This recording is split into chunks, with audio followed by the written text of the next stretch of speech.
वैकुण्ठनिवासाय श्रीनिवासाय मङ्गलम् लक्ष्मी सविभ्रमालोकसुभ्रूविभ्रमचक्षुषे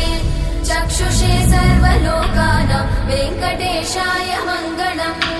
श्रीवेङ्कटाद्रिशृङ्गाग्रमङ्गलाभरणाङ्गये मङ्गलानां निवासाय श्रीनिवासाय मङ्गलम् सर्वावयव सौन्दर्य सम्पदा सर्वचेतसां सदा सम्मोहनायास्तु वेङ्कटेशाय मङ्गलम् नित्याय निरवध्याय सत्यानन्दचिदात्मने सर्वान्तरात्मने श्रीमद् वेङ्कटेशाय मङ्गलम्